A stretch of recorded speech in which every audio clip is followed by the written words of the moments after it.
This is Annie of ByAnnie.com and Patterns by Annie. Thank you so much for joining us today for Live with Annie. As usual, we've started the stream a bit early. This helps us get everything set up and broadcasting properly to our various platforms. You can find a countdown clock on the screen showing how long it will be until we actually go live. While you wait, please connect with us and other viewers in the chat. Let us know where you are from and whether you're a new or longtime viewer. We'll see you live soon!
Thanks again for joining us for Live with Annie. We are so happy to have you with us today. While you wait for the program to start, we hope you'll enjoy the content playing on screen. There's so much inspiration, so take a moment to tell us what you love in the chat. Don't forget there is a countdown clock on the screen so you know how long until we go live.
it's Annie again, reminding you that we'll be going live with this week's episode shortly.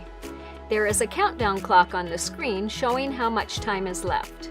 You've got just enough time to grab some water or a beverage of your choice and a snack, and to connect with us in the chat. We'd love to hear what you've been working on this week.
Again, it's Annie, back to remind you that we'll be starting this week's live very shortly.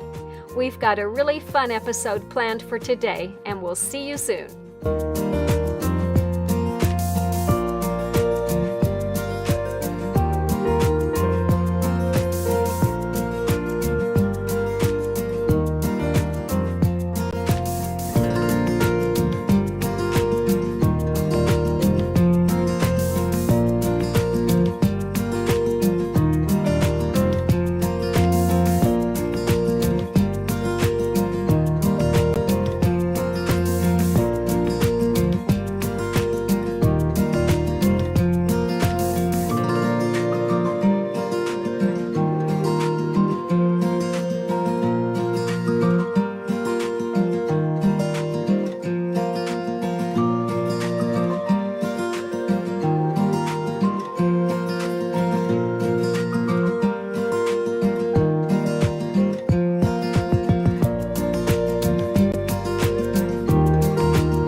Hi, I'm Annie of ByAnnie.com and Patterns by Annie. Thanks so much for joining us for episode 26 of season 3 of Live with Annie.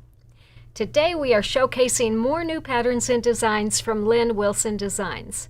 Lynne will be joining us from Australia to share some tips for making fun, scrappy projects using your favorite fabrics.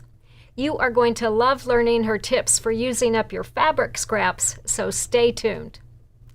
It is always a treat to see you all here, and whether this is your first time joining us or you've seen all 126 episodes of Live with Annie, welcome.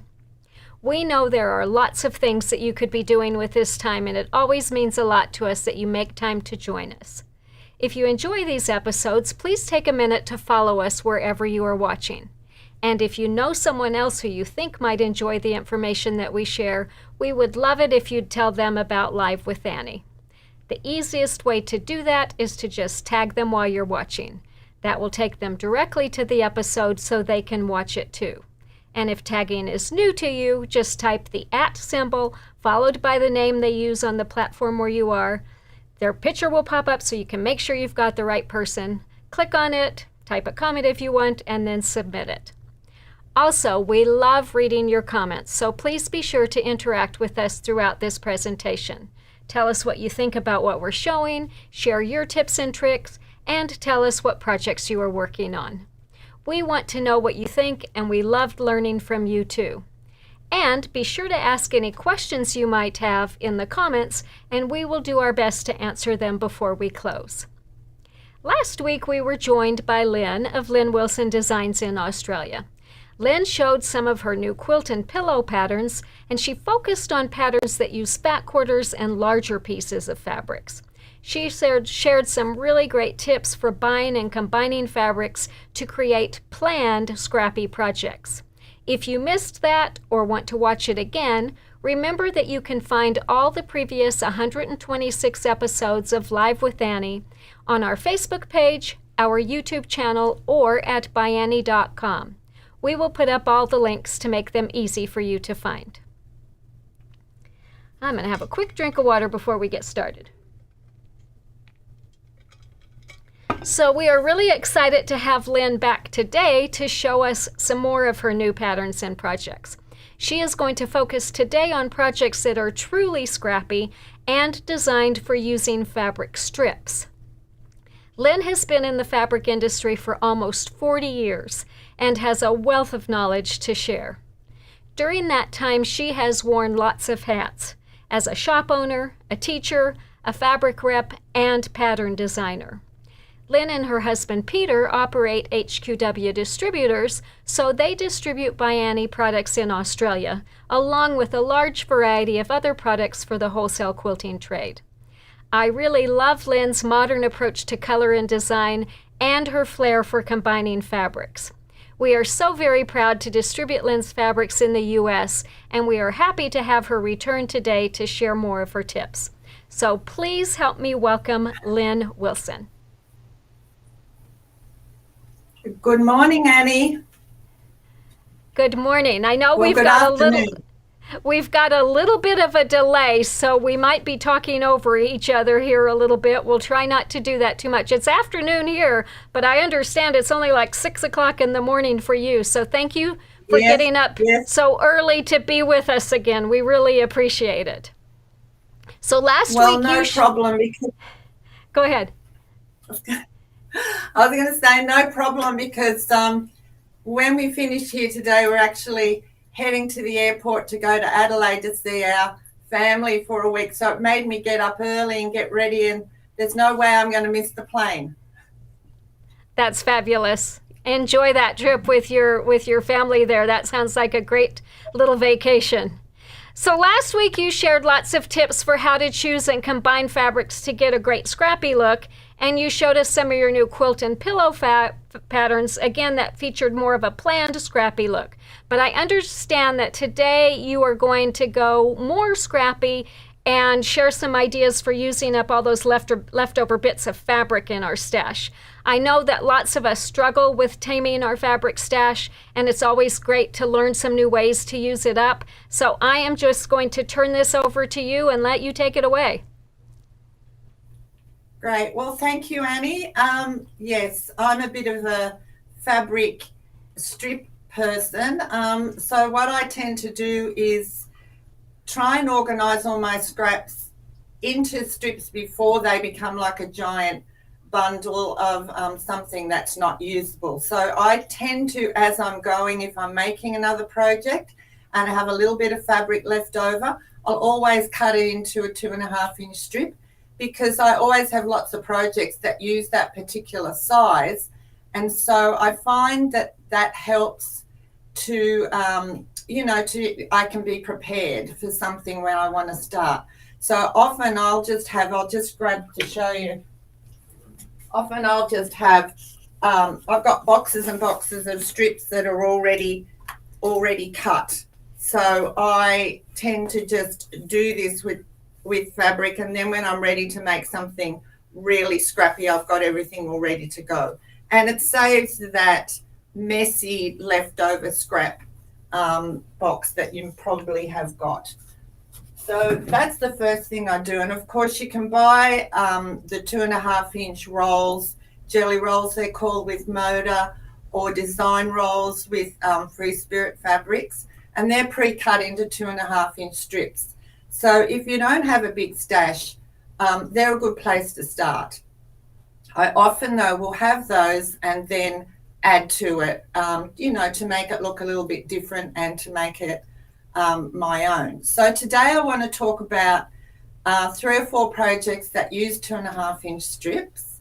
And the first one, which I'm really excited to show you, is this is the new quilt called Playing Around. So it uses 2.5-inch strips, and I've got 2 completely different color versions to show you. This one behind me, I did start with the jelly roll and then pulled some extra colors out of that. So so that's a good way to begin with that. And then I have the completely different colorway, which is this brighter one here, which is totally scrappy. So I just, like I said, had that box full of 2.5-inch strips, and I just literally pull them out and combine different ones, and sort of get going that way. So with this particular quilt, there are 2 ways to do it, and the instructions are in the pattern for either way.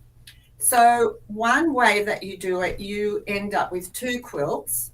So when you've cut the pieces out of your strips, you end up with an offcut, and that offcut can make another quilt. So here's the quilt from the offcut pieces, right? So I'm going to show you today how to use up your scraps to make a quilt that produces 2 quilts, or if you don't have that many scraps, you can cut it a different way and just end up with the 1 quilt. So Jake, maybe you could just show everybody a bigger version of this bright colored Playing Around, and so they can see how that, now that's the one that's a little bit obviously brighter and more scrappy, the one that I used up my box of tricks, my box of 2.5-inch strips. And so that one is exactly the same as what's behind me, obviously just different colors. So then back to the one that's behind me. This one, like I said, started from a jelly roll. And that's the quilt that Jake's showing you now that comes from the leftover pieces. So let's just get right in now, and I'll show you how to cut out and use up a lot of these strips that you're going to have. So now I think this quilt should have maybe be called Waste Not, Want Not quilt, because I've also got a little bit of an idea for you how to use absolutely almost every piece of these strips that are cut. So first thing you're going to do, Pete, if you could go down there, that's right. First thing you're going to do is you've got your strips sewn together. Can you see this here? I've got 2 lights on the outside and 2 other fabrics, darks, mediums, whatever, as long as they contrast with your outside ones. And you're going to take a 6-inch square, and then this is my cut. Can you see how I've gone along the strip and I've cut out the squares, right? From cutting that out, I end up with this leftover pieces of triangle. These are the pieces that go into the second quilt, the second scrappy quilt. Okay, so then when, I'm just going to move these aside for a second. So then when I want to make the block, I'll have all my pieces cut out. I tend to just cut everything out, sew everything, cut it all out. Then I'm going to decide which blocks I want to put with what. So then the block is made up of 2 of these together. Okay, so then that turns into my block. So one block is, oh sorry, I forgot I'm down here. One block, you can make any number of blocks you want. My quilt has got 30 blocks.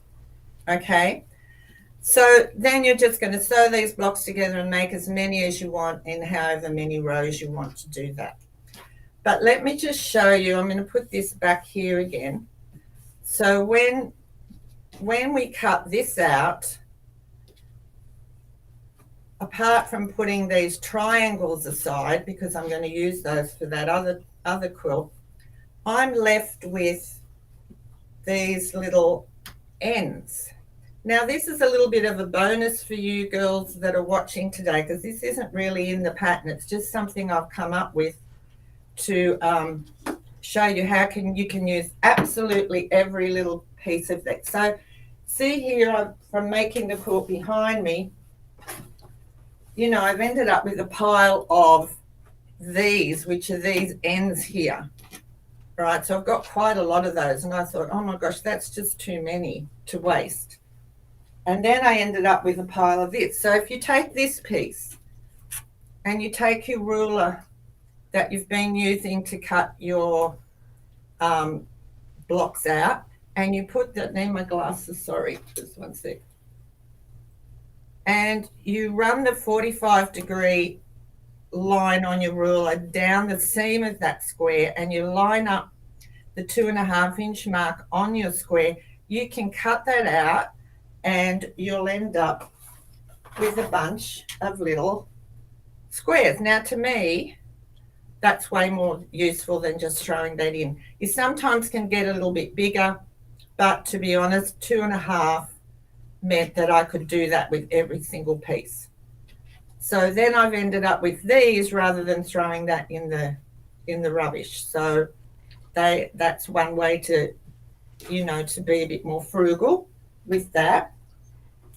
Then this piece here, these two pieces on the end, which is this bunch of what looks like scraps to me. Oh my gosh, I'm so excited about how they came out.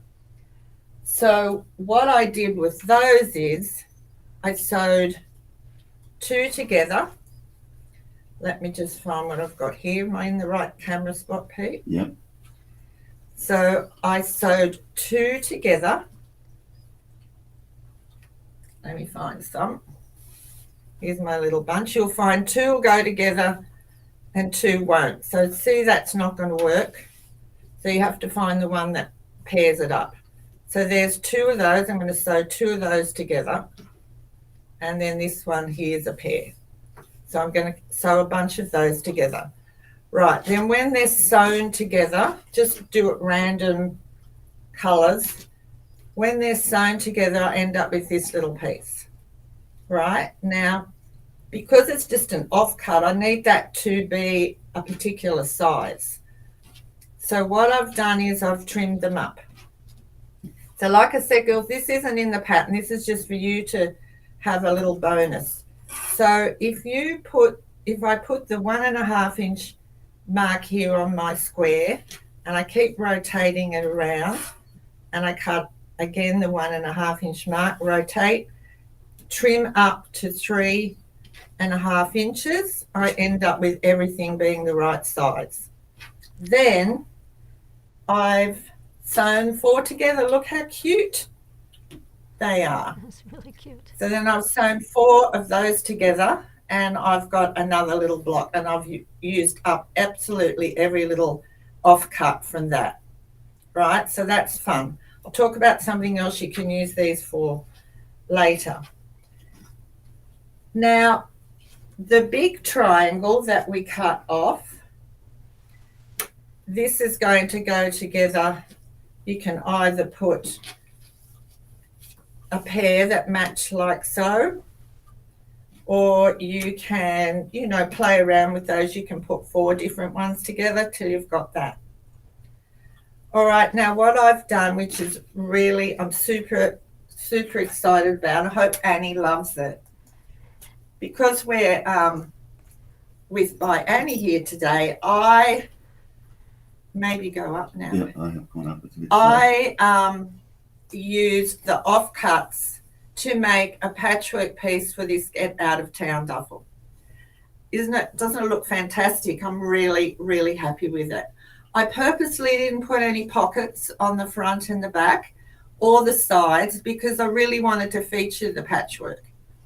right? And also I think I'm going to give this to my granddaughter as her little overnight bag.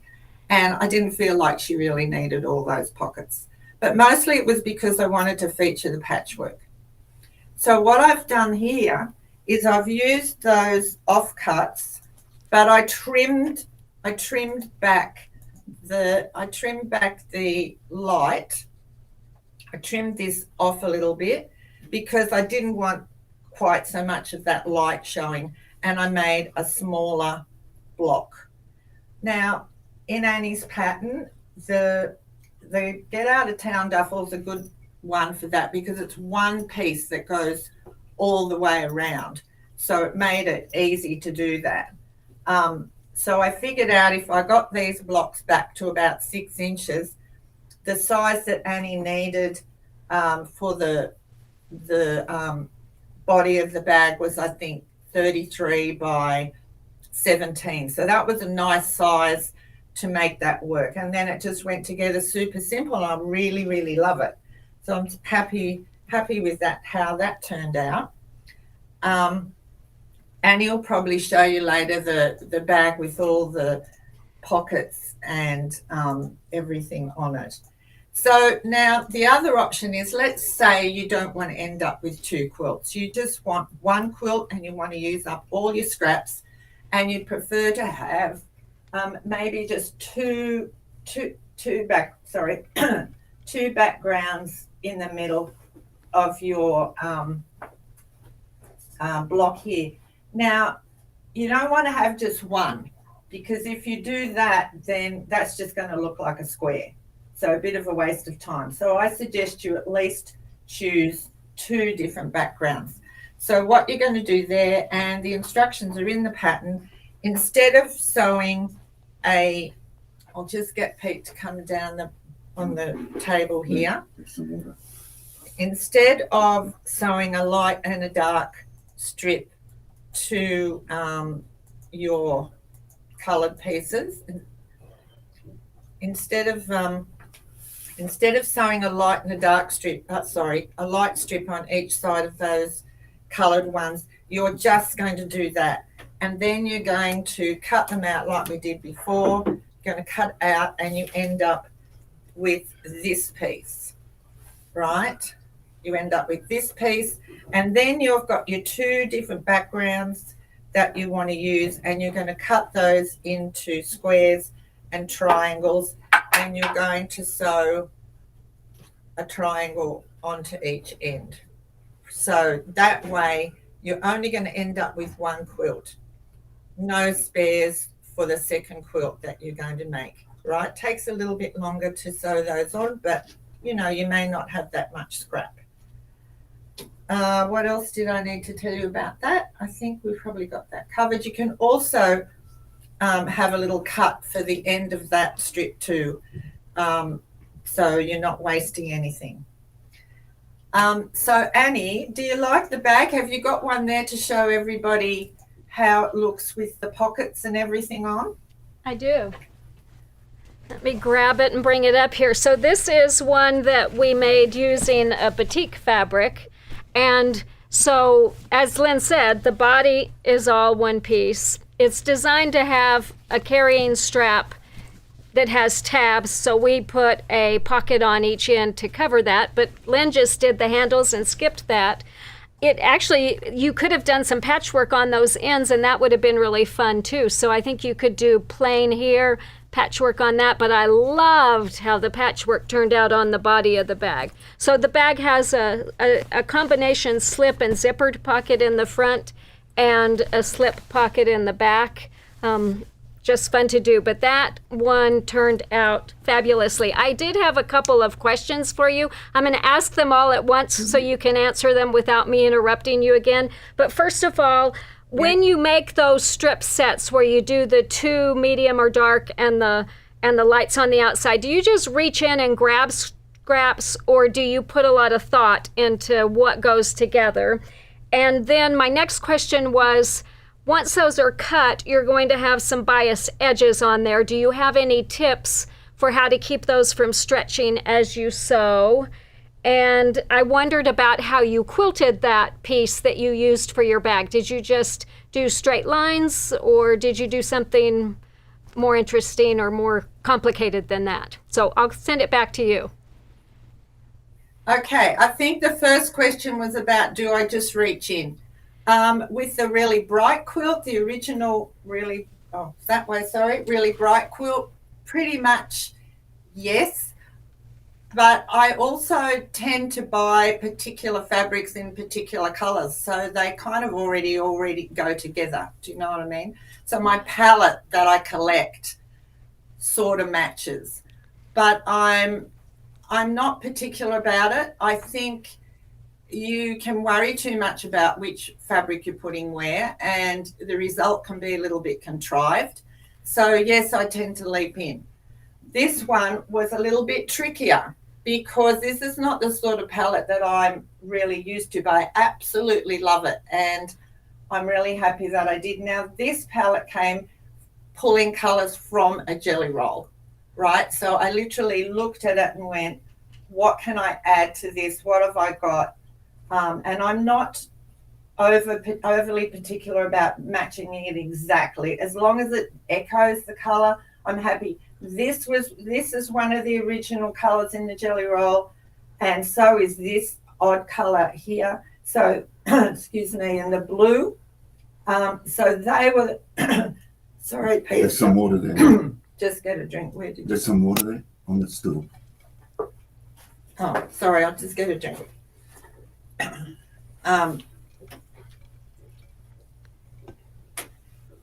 So I pulled from that. So I probably looked at this peachy orangey color, this sort of pucey sort of green, and there's a little bit of mauve in there somewhere, and there's a little bit of mauve in this. And so they were my colors that I pulled. And then I'm not particularly fussed about it being matching, but as long as it's in that same genre, then that's what I'm going to do. Nothing very white in the background.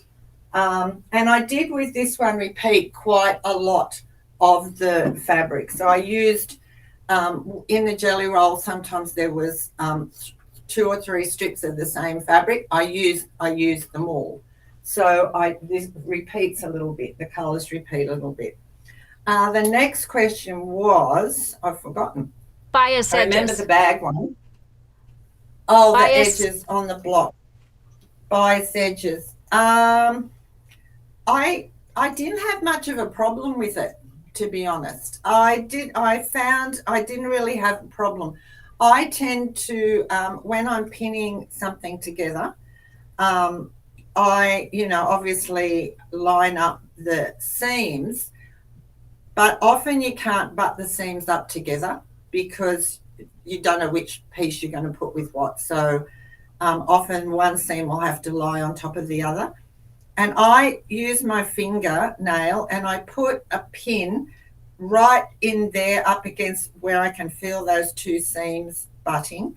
And I use those beautiful, really fine clover patchwork pins, not the big, long, chunky ones. They're really fine little ones. They're quite expensive. They're worth every cent. And I leave them in and I sew over the top very carefully with, I've got a Bernina 720. And I've never, ever found that to be a problem. I just ease off a little bit. But I find if I pin quite carefully there like that, I didn't ever really get a problem. Do you use your dual feed? Do you use your dual feed? For piecing? No. Okay. No, not That's for piecing, great. because I find the foot's too wide. Like I can't get a 1/4 of an inch foot width of the foot on the dual feed. So no, but I honestly didn't ever really strike a problem with those bias edges. Great. Now the quilting on the bag, I just did straight lines because that's all I ever do, because I don't consider myself a quilter, as in machine quilting, and I'm usually in a hurry and I usually want it done ASAP. So I use the guide arm on my walking foot and I just do straight lines. So I would have, started some, I think they're 3/4 of an inch apart. I like to use sulky 30 weight variegated thread. It's my favorite. I use it nearly always when I'm quilting.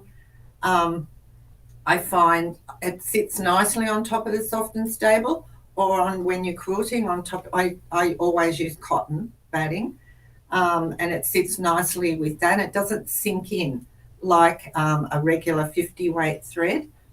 And I like how the slight variation in the variegated thread just can blend in to everything. It was a dream to quilt that. It was so much fun. I was really super excited about how using the patchwork on that.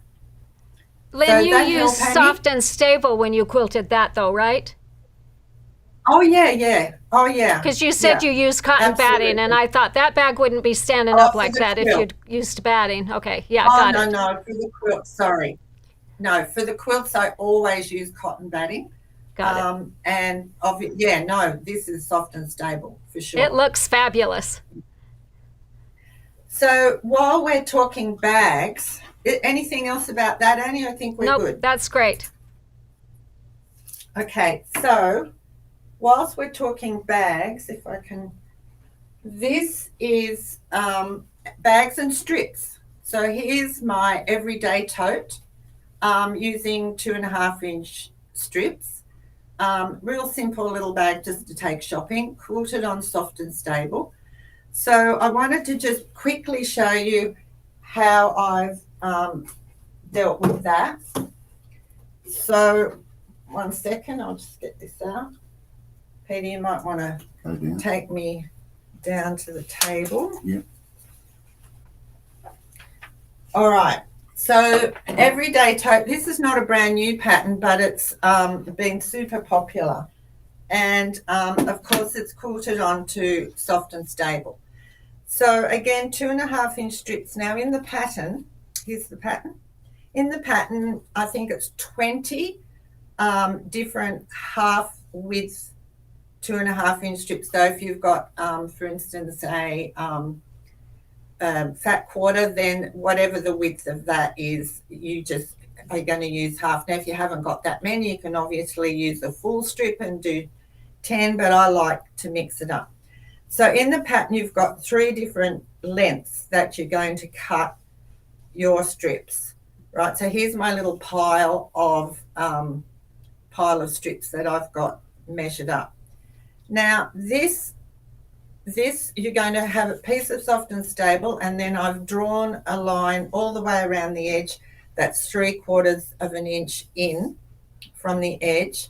And what I want to do is I want to make a patchwork piece that's going to fit within those lines. Now, so that's 18 inches, well, 18.5 actually with the seam. So what you're going to do is just play around with these strips. I like to think of it as in 3 blocks of 6. Okay, so for instance, I'll just turn it this way so you can see. So I know that these are 6 inches long, so I might put 1 here, and that's a 2. So then I need to add a 4 because that adds up to 6 in length, and then I might put another 6 here. Now I might go this way. This is 1, 2, 3. So that adds up to 6. So I've got but it's only 4 long. So I've got to add something here. Now I know that I've got 6 there. So I've got 2, 4, 6, 4, 6. And now I want to do something else. So I'm going to put 3 of these little squares, and now I need 2 more somethings. So I've got 6. I've got 6. I need to add 4. So maybe I'll do some of these. Do you see what I'm doing? I'm just creating a bit of patchwork. Then I'm going to sew all of those together. I've already got my first row on here. right? I've already got my first row sewn on. Okay, I've created that row, and then I'm going to, when that row's created, I'm going to sew and flip. So then I've got row number 2. So I'm going to make 3 different rows, and I'm going to do the same thing for the back. Now, here's the thing that, you know, all these scraps that we talked about with the playing around, well, that is a little, lost it. Here we go. That is a little 6-inch square, right? This has become a 6-inch square, and if it's not, just make it one. And look, that could go in somewhere, couldn't it? I could add a couple of these in. I could, you know, create something from these ends that I've got from the previous quilt. Once you've got all of those done, you've pretty much got your front and your back of your bag. Now, it's you'll end up with, you've got quite a lot of, you've got more 6-inch lengths than you've got others, but what you do with these is, say you need to have a 4-inch and you've only got one of these left, well, you just cut it to make the size you want as you're playing around. Okay, so that's another fun project you've got from your 2.5-inch strips. And lucky last, is that okay, Annie? Anything you need to add to that there? No, that was great. I had never seen how those all go together. That looks like so much fun and such a great way to use not only leftover strips, but leftover blocks. So fun, fun, fun. Yeah, thank you for sharing that. Yeah. Yeah. Okay, so last strippy project I've got for you today is called Perfect Pineapples. And this is the quilt here. Jake might show us a big version of it. Nice. Right, so there's lots of different ways out there to make a pineapple block. But I don't know if you've heard of my other pattern, which is super popular. It's called Pleated Log Cabin. And what that is a sewing and folding technique onto a piece of foundation fabric. So this is a similar idea. So this particular quilt is more like, I would think you'd use it as like a throw rug or something like that. It doesn't have any batting in it. And when you've sewn all your blocks together, you just sew them through to a background fabric without any batting, because it is quite heavy. It's got a lot of fabric onto each block. So there's no need to do any of the quilting. So how does that happen? Well, first of all, these strips are not actually 2.5 inches wide. They are 2 inches wide. So what I would do is still use my box of strips that I've already got cut. If I want to use some of those, I'll just trim them back to 2 inches. Otherwise, you start stripping up some 2-inch fabrics of the coloured pieces. The solids can be cut from fat quarter. Right, so the solids actually repeat throughout the quilt. So here, what you're going to do with this is, it's a fun technique, and you just make a couple of blocks at a time. You don't need to plan the whole thing out. You just sort of, you know, do a couple, and then when you've got a few more fabrics, you might sew some more. So here's the other fun thing about this. It's sewn onto a foundation fabric that you won't end up seeing. So it ends up inside the quilt. And, excuse me, and so you can use anything you like. So this is some fabric that I didn't like anymore. It's got a print on it.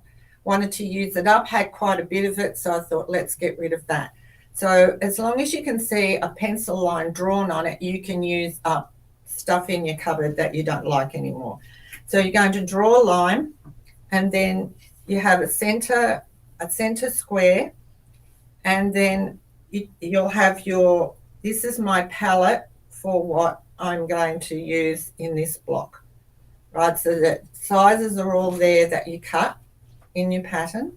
you have to think, the only thing color-wise you have to think about is you want every patterned fabric to contrast with your solid. Otherwise, you can't see the definition of the design. So you need to be thinking about that as you're choosing colors. So the first thing I'm going to do is I have a squares. These are all the squares that are cut from my solids. I'm going to draw a line diagonally on each of those, and then I've placed my center square, matching it onto the lines, and then I'm going to sew it down on the line. Now, when I say on the line, this is in the pattern for you to remember it.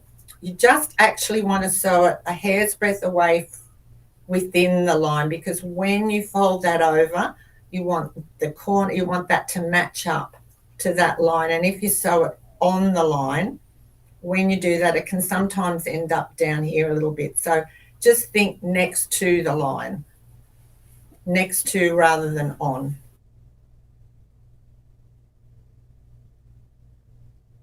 And then these two will go, so I'll sew down there and fold it over so that the corners match. So then I've got my first round. Then I'll come to the next round. So here we are, we've got the pink. My pink's already on. I've sewn those two sides on, and then see, I'm going to sew that on there, flip it up, and I'm going to use the diagonal lines here to know how I've got to iron it up so that the points of this strip line up on the line. Now, I purposely,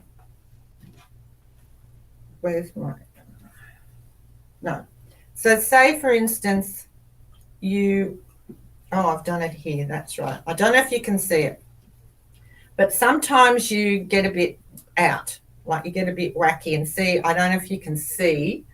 Can you see that? Where do I need to put it? Can you see that this strip it's a little bit longer than the one underneath it by about 1/8 of an inch? Don't worry about that. When you press it up, it's important that you just get the corner onto the line. Don't worry about that. Then when you come back and put the next strip, you'll be right again. So it doesn't really matter if these bits are sticking out a little bit. So you just keep going, build your block, and then you have lots of blocks to sew together. You're just going to sew them right sides together like you normally would. I think you need to press your seams open with this particular one, otherwise it's a bit chunky, excuse me. And then sew your backing on, sew down the ditch of each block on the outside so that they're held together.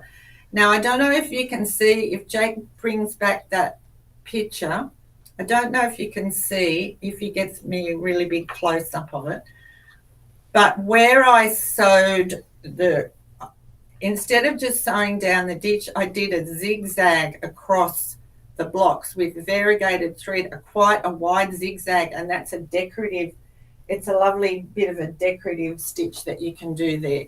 So it was like I think it was the 3-step zigzag on the Bernina sewing machine. So I zigzagged across here rather than just doing a straight seam down there. So Annie, that is my strips for today. I know we've got other strip patterns that are already available. There's pleated log cabin, there's other pillow designs, chevron pillows, snuggle pillow, pleated log cabin, big favourite with you. I've made you a new pleated log cabin, a little one. I'll just give you a quick look at that. So this is I will look forward to receiving that. Yeah, so it's just a little one, but just briefly, girls, this is one fabulous quilt for using up anything. Absolutely anything can go into that, and the more scrappy the better. So that's it for me. Anything I've forgotten to tell you? Well, I wanted to just add a couple things about those and show you some of those. So pleated log cabin is one that stores request from us regularly. So I'm really excited that you're sending us another model. It is such a fun quilt to make. And the thing that's beautiful about that quilt too is it's a perfect quilt for beginners. For the past 2 years, my grandson, who's now 8, but I think he was probably 6 when we started, and my sister and I have worked around Christmas time to make gifts using pleated log cabin. And these are actually 2 of the blocks that Liam made before Christmas last year. And if you look at them, they look fabulous. But if you turn around and look at the back, and I don't know that you're going to be able to see the stitching on there, but I'm going to try and point it out. Here is his first line of stitching. It starts here and it goes way down here and it ends up here. If he was doing a regular patchwork block, there's no way you'd get away with that. But because of the way Lynne's designed this quilt, as you fold those and match them up, you're able to compensate for any irregularities in your stitching on the other side and square it up as you go. So you get done and you've got a block that just looks fabulous. And the fact that you can sew them together and just stitch in the ditch down them. I love the idea of doing the zigzag stitch because that takes away, any angst you have about trying to stay in the ditch down there. So, and it makes a nice heavy quilt. So like she said, it doesn't need any batting in it. It doesn't need any quilting. It is just a great quilt or table runner. So this is a similar pattern called origami that's made using a very similar technique, but instead of the blocks being square, they're on point, and then there's folded triangles, very similar to how that perfect pineapple quilt is done. So I have yet to make one of these, but I can't wait to do this and also that pleated log cabin not pleated log cabin, the pineapple one, because great ways to use those strips.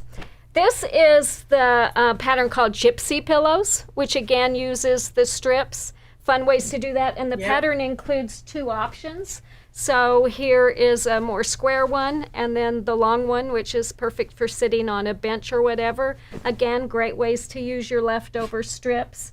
Chevron pillow is another one that I did with my grandson. This is made by taking your 2.5-inch strips and sewing them into tubes like we do for handles and straps, and then cutting them and sewing them onto strips. But just an awesome, fun way to get, a really colorful pillow with all your leftover pieces. Liam made a pillow for the playroom at home. We used, I think, a dark blue on the back and then all kinds of fun colors on the front. And very doable for kids, so if you've got grandkids that you want to teach to quilt, these are all just such fun projects. I think, here's another one over here that's not made with strips, but another just super fun pillow. This is called Yo-Yo.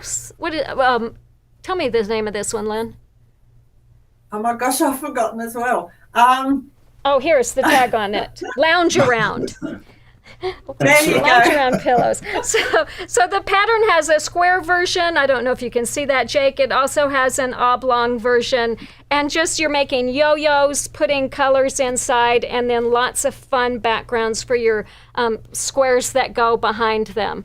Just lots and lots of fun things that you can do with these. So I hope everybody will check those out. We did talk about some of these when Lynne was with us in season 1. I told what week that was last week. I forgot to look it up for this one. It seems to me it was week 23. But if you just go to our YouTube channel or ByAnnie.com/live and search through the past episodes for Lynne Wilson's name, you'll be able to find that.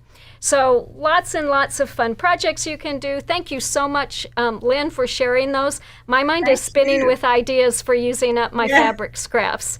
I did cut a bunch of strips before when we talked about this originally of playing around. I wanted to have a bag made for today. That didn't happen, but maybe it will before soon, so I can't wait to show everyone what I make with those. Before you go, let's check and see if there are any questions here. It looks like Randy's got one posted, and it's a little bit too big to fit on screen. So how big are the starting squares for playing around? So you had said that you start with 2.5-inch strips, and then you cut using a 6-inch ruler, right? Yeah. So all the instructions, they're all 2.5-inch strips. and all the instructions will be in the pattern. Yeah. Perfect. But you need a 6-inch square ruler, and that will get you all those different cuts that we talked about. It'll cut your strips out. It'll give you the leftovers. You can use it also to cut your leftovers at the ends of the strips. So yeah, you need I like the OmniGrid ones. It's got to have a 45-degree angle across here. So, whatever you can put your hands on, but yeah, just a ordinary, nothing fancy about that ruler. That's great. That's awesome. One thing I wanted to remind everyone joining us today, we do stock Lynne's patterns on our website, so you or your local quilt shop can order directly from us and not have to pay the expense and time of getting them shipped from Australia. Obviously, if you're in Australia, go straight to Lynne. You'll find her at Lynne Wilson Designs or HQW Distributors. And on our website, if you go to the Patterns tab, you'll see a category under there that says Lynne Wilson Designs, and all of the patterns that we carry of hers will show up. Or you can just type LWD for Lynne Wilson Designs in the search box, and that will bring them up too. So thank you again, Lynne, so much for joining us. It's always fun to see you and your beautiful projects. It always inspires me to get out my fabric stash and start playing. I hope you have a wonderful trip to see your family. Oh, I'm sure we will. Give them all a hug from us, and safe travels. We'll do. And I miss you, Annie, because we're not getting over there as much as we were, quilt market after COVID and everything. So I feel like it's been such a long time. So next year we'll have to have a trip. We'll have to plan a trip and see if we can't get either me over there or you over here. Sounds like a great idea. I would love to do that. Thanks so much. All right. Safe travels. Bye-bye. Everybody. Thank you. Bye-bye. She is such a delightful lady, and I always love seeing everything that she does. All right, let's move on now to our featured local quilt shop of the week. As you know, we love supporting local quilt shops around the world, and in addition to our annual local quilt shop contest, which we celebrate in February, each week we like to highlight stores during Live with Annie. We have got a lot of stores to visit today, so we're going to start in the north and just work our way south.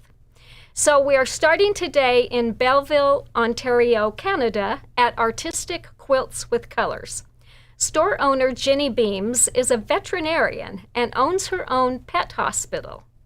She is also extremely passionate about quilting, so she started a small quilt shop business out of her home.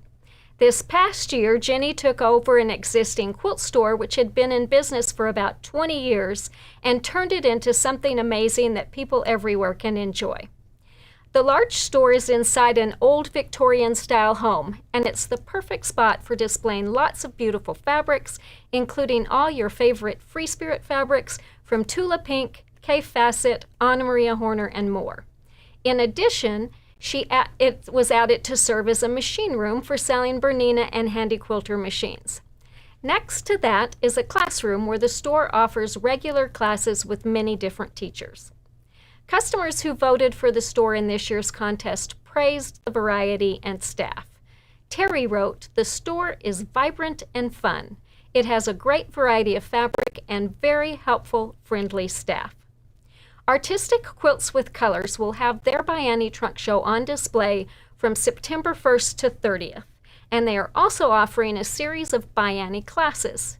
These classes will start in September with a class every second Wednesday of the month, so be sure to check out their website to find their entire class catalog. Next, we are going to travel to Lakeville, Massachusetts to visit the regional winner for Massachusetts in this year's contest, Homestead Quilting and Fabrics. Store owner Michelle Medeiros, I'm not sure how you pronounce that, but let's call her Michelle, tells us that besides quilting, her passions include gardening, spending time with family and friends, and making new friends. Michelle started the store 9 years ago after noticing that the area needed a place for people to gather together and learn how to quilt. Tired of the financial service industry after almost 20 years, she knew how to make that happen, and after encouragement from friends, she opened her own business. The store has 1,600 square feet of bright and colorful blendables, solids, and novelty fabrics. They also have a wall of 108-inch wide-back fabrics that customers love. Homestead sells high-quality quilting fabric and notions, Elna brand sewing machines, and Handy Quilter long-arm machines. They also offer long-arm quilting services and monthly sewing machine repair services. A variety of quilt classes are offered for beginners to advanced as well as private lessons. The store staff includes Diane, who's an expert on the history of quilting and vintage and antique quilts, Cheryl, who is a Judy Niemeyer certified instructor, and Pat, a machine embroidery teacher who is a baby lock aficionado. The store supports Quilts of Valor, quiltsforkids.org, and donates to local hospitals in combination with a local knitting group year-round. Customers who voted for Homestead Quilting and Fabrics praised the store's staff, classes, and selection. Rita wrote, "Michelle is so knowledgeable and experienced. I especially appreciate that she often asks quilting class members to weigh in on fabric choices for customers. Fellow quilters learn as much from this shared experience. It's part of what makes Michelle's shop such a joy. You're never alone in Michelle's Homestead Quilting. Michelle and her fellow quilters are always there for you as well. Hardly anything can be better than that for fellow quilters." And that is so true. When asked about the impact of the LQS contest on the store, Michelle said, "More exposure means more people are aware of our existence, and therefore, we grow our customer base. That's what it's all about, meeting more people to get them to come in and collaborate on fabric, projects, and get them quilting. By the time they leave, we have made new friends."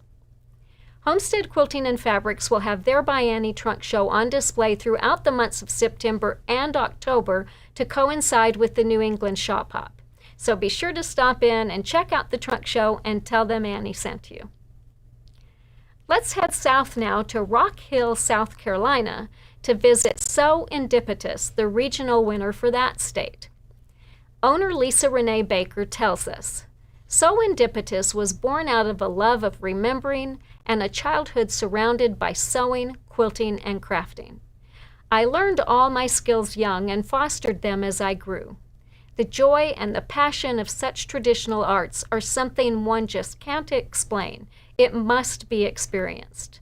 The truth is, these often lost arts, once discovered, are best defined as sew indipetus, where unexpected happiness is found in every stitch." The shop is based in a 5,000 square foot building and currently home to about 4,000 bolts of fabric, a large classroom for hosting meetings, quilting, sewing, and crafting courses. They are also a Husqvarna Viking dealer.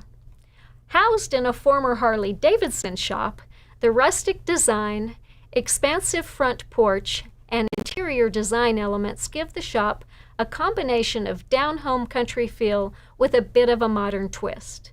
Throughout the store, you will find various personal treasures from the family history that inspired the store's creation, such as heirloom quilts and photographs and trinkets. Lisa loves all things Wizard of Oz, as seen in the life-sized characters guarding the entrance and the Wicked Witch herself on the interior roof in the back of the shop. The Munchkins can be found in various locations throughout the shop just to make you smile. That sounds like so much fun. Customers who voted for Sew Indipetus in this year's contest praised the store's friendly staff and great selection. Amy said, "The staff is amazing. Every time I walk in the store, I'm welcomed and treated as a valued customer and friend." Lisa has stocked her store with a beautifully curated selection of fabrics and notions that are the best of the best. She knows her clients and takes into account feedback from them on what they are looking for. She does an outstanding job making sure it's a one-stop shop for us. Lisa always encourages show and tell, meaning bring in what you are working on or have finished so they can celebrate with you. I took my first quilting class at Serendipitous and proudly brought in my quilt when finished. It was a great way of showing how much I appreciated their amazing support during the process of making it and then sharing the proud moment when it was done. I can't say enough about how they treat you with family, and am thankful that I have a fabulous group of people to share my quilting moments with. Serendipitous is participating in the 2023 All Carolina Shop Hop, which runs September 1st to October 31st, and will have their ByAnnie trunk show on display during that same time. So again, be sure to stop in and check it out and enjoy the shop hop through North and South Carolina too.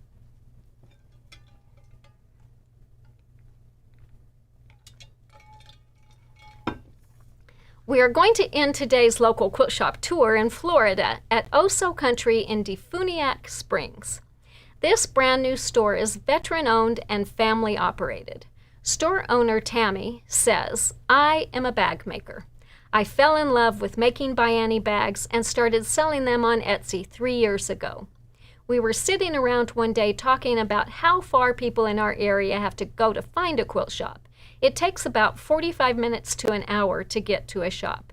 So we decided to convert the barn into a shop, and we have been open since June 1st, 2023, so not very long. Our shop has a cozy country feel, and everyone is greeted with a welcome, y'all. We have around 600 square feet of space and are planning to build a bigger shop in the future. Then the husband can get the barn back for his woodworking. The store carries Eversewn sewing machines and lots of fabric. Free Spirit, Timeless Treasures, Henry Glass, Maywood Studios, Bennertex, Riley Blake, and Poppy Cotton. They are an authorized Martelli Notions dealer, and they stock Aurifil and Superior Sewfine threads.